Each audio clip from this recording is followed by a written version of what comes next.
Well, this is the police. This should be Bryson Withers' phone number, correct? Excuse me? Have the police in this area started using text message to talk with people now? Is there a problem with the way you're being approached by us? Well, this is the first time I've ever heard about the police doing this sort of thing. Nothing in the news or anything has talked about the police starting to text people they find to be suspects in a case. Unless this is some sort of new tactic that your department has developed, which in that case makes all of this even more odd to a man like myself.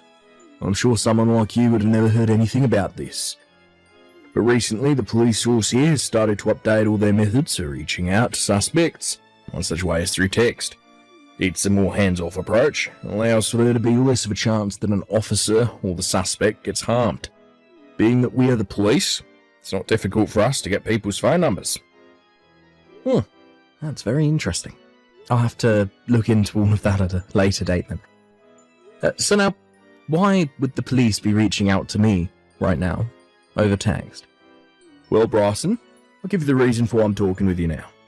It was a victim's report about a fraud case you're a part of, and in that report they say they had been scammed by you, so you're going to need to pay $50,000 as settlement to them.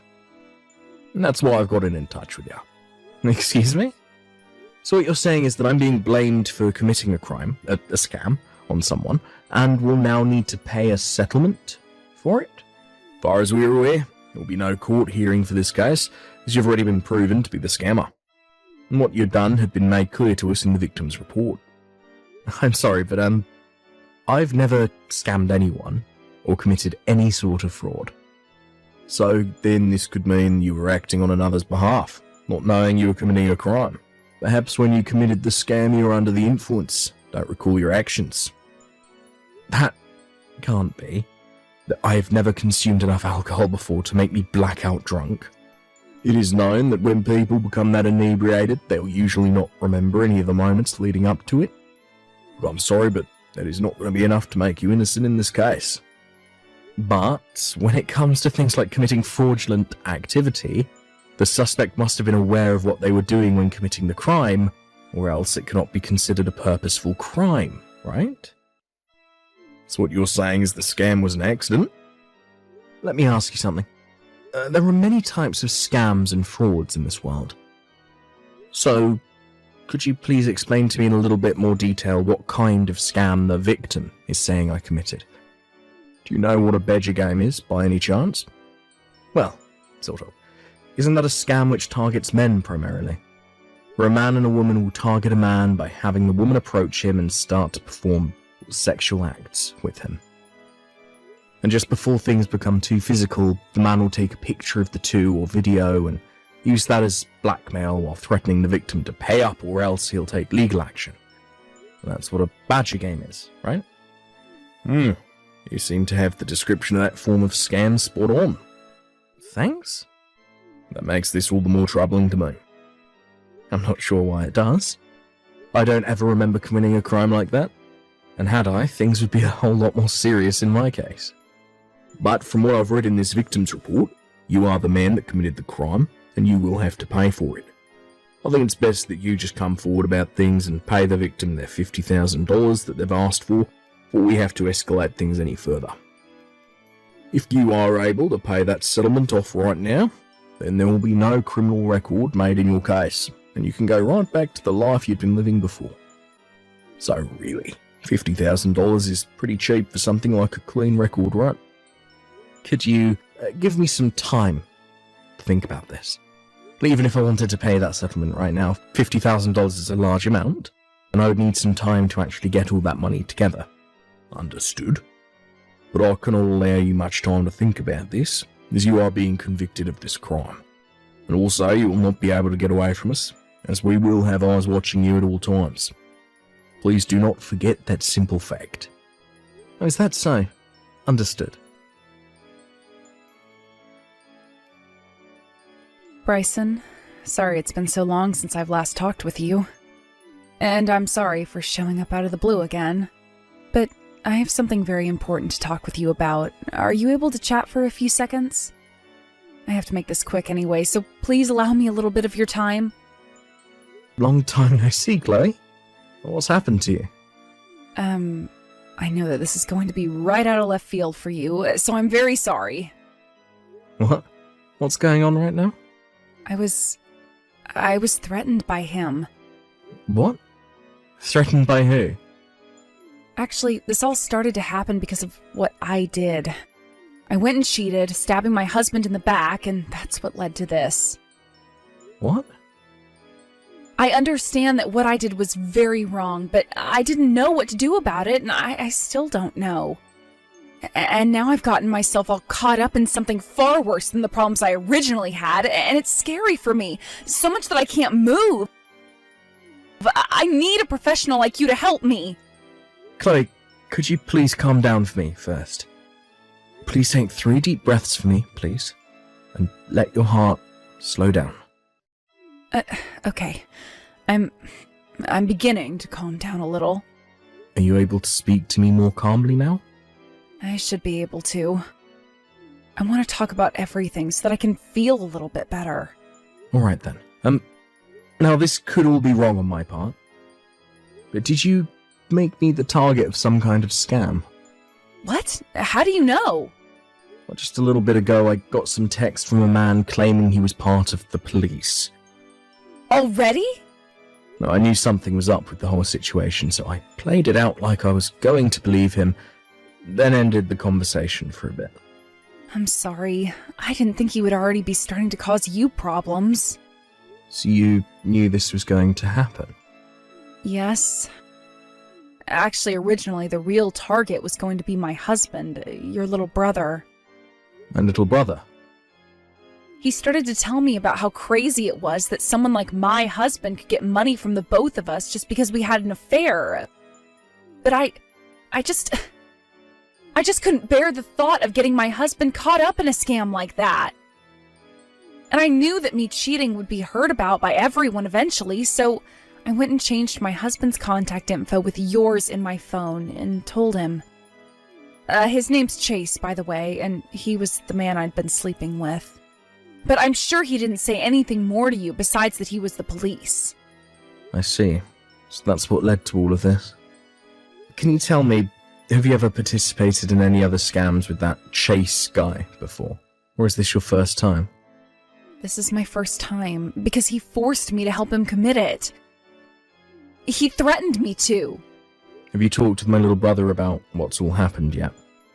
I was planning to talk with him about it tonight when he got back home from work. Tonight? He had actually been gone for some time on a business trip, so, well, I'm sure he's not going to want to hear about all of this when he gets home. But I have to tell him the whole truth. This is what I get for being unfaithful. Understood. I believe that you'll do just that, then. There are still some things I'd really like to learn about this situation from you, but I'm not the one in charge here. That's right. I'm sorry about this. No, you don't have to worry about it. I happen to work with someone who can handle this sort of thing for you, so I'll go and have a chat with him right now. There is going to be a lot of work that needs to be done here, and so this is going to take some time. Please just sit tight and wait for one of us to get back to you. Okay, I'll be ready for whatever has to happen.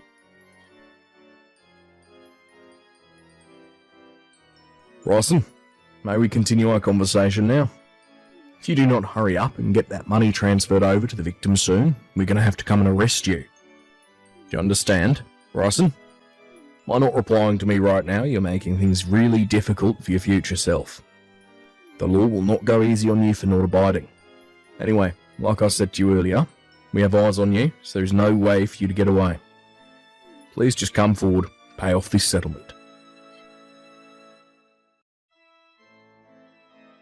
Bryson, I talked with my husband about everything. About me cheating on him and about what Chase is doing. I know. I just got off the phone with my brother a second ago. And from what I hear, you guys are planning on handing in your divorce papers later, right? That's right. Actually, we already handed them in today. And the plan is for me to pay him a settlement later on as well. But he did say he'd be kind and wait for this whole scam thing to be dealt with first before asking for that settlement. Is that right?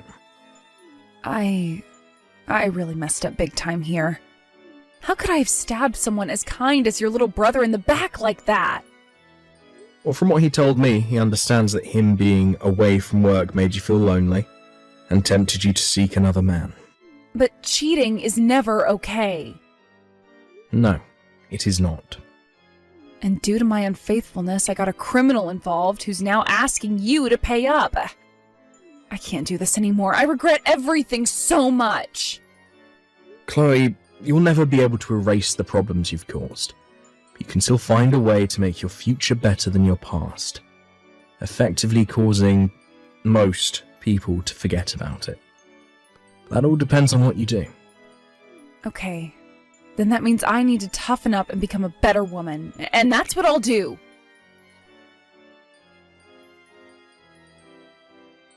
Right, Bryson. Things are not going to look good for you pretty soon here. If you don't come forward and pay that settlement, you're going to get a criminal record. Do you understand what I'm saying here? From what I've learned, you once worked for a very large firm as an office worker, right? I'm sure, being the man that you are now, you should have more than enough money to pay this little settlement off. It's only $50,000, right? And if for some reason you're not able to pay this off, then your only option is borrowing the money to pay up.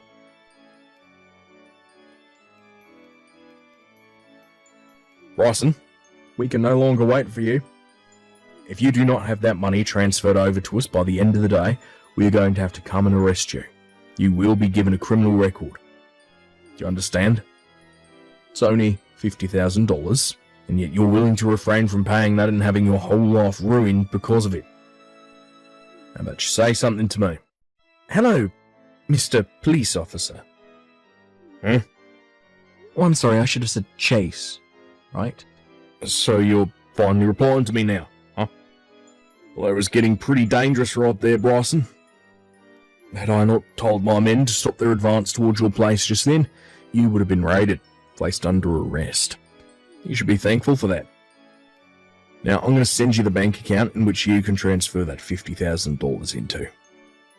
Oh, Chase, before you do that... What do you want?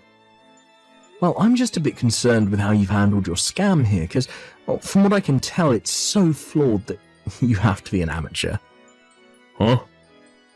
Well, I guess you've lasted quite a while now, trying to get that money from me, even though this has to be your first time ever trying to scam someone. Well, what are you talking about, Bryson? If you keep it up with that nonsense, I'm going to have you placed under arrest. Chase, I happen to be a detective for the state police. So do you really want to try that with me? What? A detective? Although I don't normally deal with things like fraud and scams, but I am still part of the state police. That means I have the jurisdiction to work with any department in this state. Hold on a second. You're a detective? Are you kidding me? I'm not kidding. Although you would never be able to tell because we're just texting one another. Wait. There's no way you're part of the police. You're Chloe's husband, right? You're supposed to be just an average office worker. Her husband is now. But before he married Chloe, he was working for the police as well. However, once he got married, he decided to settle down and went to work an office job. Wait, what? So you're not Chloe's husband? That's right. I'm not. What the hell is going on here now? Chloe didn't want her husband to be caught up in all this scam you have going on here, and so she gave you the number of a state police detective. My number. And hoped that I would be able to deal with you for her. As she told me soon after you had first contacted me about how she needed my help. She started talking to you. She made a very smart play in changing her husband's contact information with mine, making you think that I was her husband. That's why we're here now. Did you say? That bitch. I can't let her get away with this. How about you start getting a grip on the reality of your situation first, before you start to talk about her? What? I think it's time you started worrying about yourself now, Chase. What the hell? You've come this far with your scam, so I don't think you'll be able to get away from me that easily.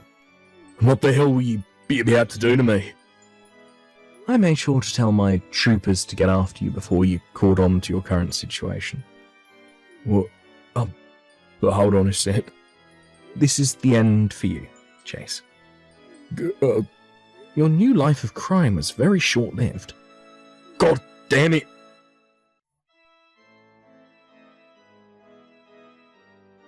Right after I told him what was going to happen, he made a run for it out of his apartment front door.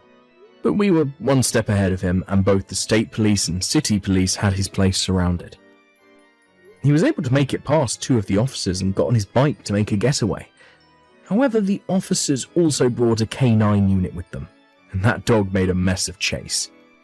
He tried to wrestle the dog off of him, but this only made the dog bite harder and deeper, which really got him screaming. But because he was still moving around and making it hard for the police officers to get to him, the K9 handler called his dog away, and they tasered Chase. After the taser had been deployed, he was pretty much out of juice. But this didn't stop the dog from slipping loose and getting a few more bites in on him, completely ending Chase's reign of terror. After the dog was taken off of him and cuffs were placed on, he looked like a bloody mess and had to be taken to the hospital in order to have all the dog bites stitched up. There, he would spend a day getting all 319 stitches that he would need, and after the work was done, he was taken to the local police station. And after a very brief questioning and a quick trial at the courthouse, he was taken away by the police with plenty of charges. As of right now, though, Chase is locked away in a state penitentiary, where he will be serving 3 years. Oh, did I forget to say that it wasn't him trying to scam me that landed him there? Because the main reason was due to him pushing one of the officers over in his getaway, which was seen as assault on an officer. Had he not done that, he would have been a lot better off and might have even gotten off on parole instead. As for my little brother's ex-wife, Chloe, she was able to prove that she was forced to give my information away to Chase and therefore was not arrested for her actions. However, she still had to deal with the settlement to her ex-husband, and once she had paid that off, she returned back to her parents' house. Though she stopped by my office on her way home and thanked me for getting rid of Chase, and said that while she was with her parents, she had worked really hard on turning her behaviour around for good.